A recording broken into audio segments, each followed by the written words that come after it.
Good morning. आज आहे आमच्या रोड ट्रिपचा दुसरा दिवस. जस्टच आम्ही हॉटेलमधून चेकआउट केलेलं आहे. सकाळचे 8 वाजलेत. चला तर ही जर्नी स्टार्ट करूया. तर ट्रिपच्या दुसऱ्या दिवशी आम्ही निघालो ओंकारेश्वरला. इथून ओंकारेश्वर 85 किलोमीटर आहे, ज्यासाठी मॅपमध्ये 2.5 तास दाखवत आहे.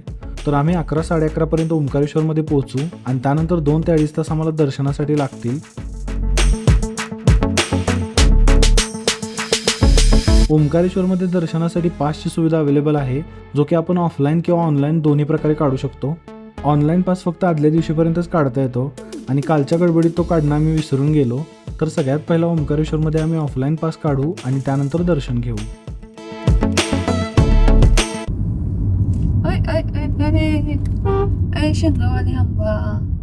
सकाळी इंदोरमधून निघायला थोडा वेळच झाला, त्यामुळे आम्ही असं ठरवलं की पुढे वाटेमध्येच कुठेतरी ब्रेकफास्ट करूयात.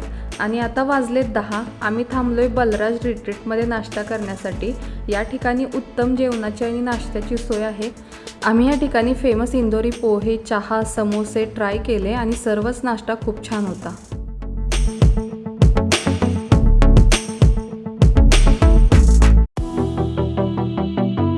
ही आहे नर्मदा नदी.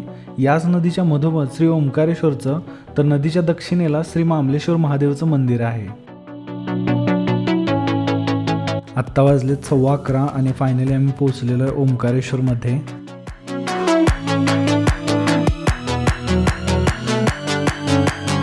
तर आत आल्यानंतर इकडे हे पार्किंग आहे नगरपंचायतचं.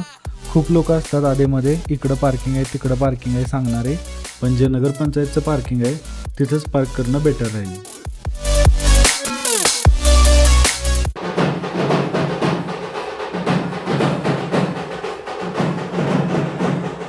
मंदिर पार्किंगला कार पार्क केली आहे आणि चालतच आम्ही मामलेश्वर महादेव मंदिरामध्ये आलेलो आहे.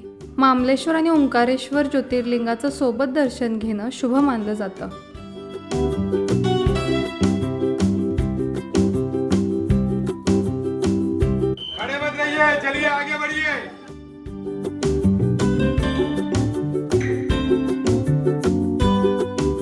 आम्ही आत्ताच दर्शन घेऊन बाहेर पडलेलो आहे. जवळजवळ 2 तास लागला मला रांगेमध्ये दर्शन घ्यायला.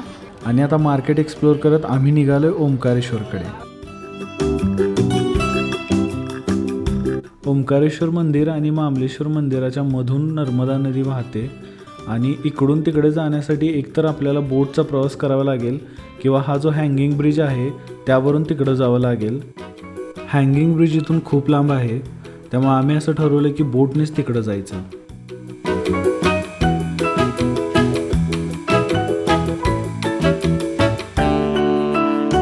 हे आहे ओंकारेश्वरचं मंदिर आणि ही जी समोर तुम्हाला बिल्डिंग दिसते ती दर्शनाच्या रांगेची बिल्डिंग आहे.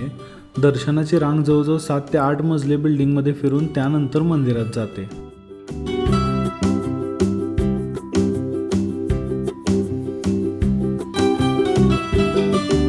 आम्ही आता दर्शनाच्या रांगेत थांबलोय. आम्हाला दर्शन पास काय आज मिळालं नाही. आज रविवार असल्यामुळं ऑफलाईन पास सकाळी 10 वाजता संपले होते आणि आता आम्ही या नॉर्मल दर्शनाच्या रांगेमध्ये थांबलेलो आहे. जी पास घेतल्यानंतर लाईन असते त्या लाईनमधून दर्शन घ्यायला जवळजवळ 1 ते 2 तास लागतात आणि या लाईनमधून दर्शन घ्यायला किमान 6 ते 7 तास लागतील असा अंदाज आहे. तर बघूया आता किती वेळ लागतोय.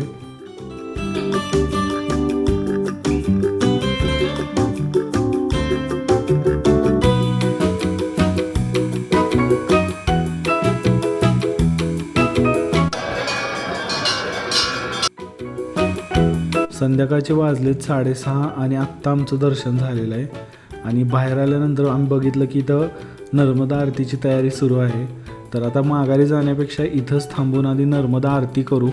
आम्हाला एक्सपेक्टेड नव्हतं की आम्ही एवढा वेळ इथं थांबू. आमचा प्लॅन होता की इथून दर्शन घेऊन उज्जैनला जायचं, पण आता वेळ झाला आहेच तर इथं आरतीसाठी थांबूया आणि आरती झाल्यानंतर पुढचा प्रवास सुरू करूया.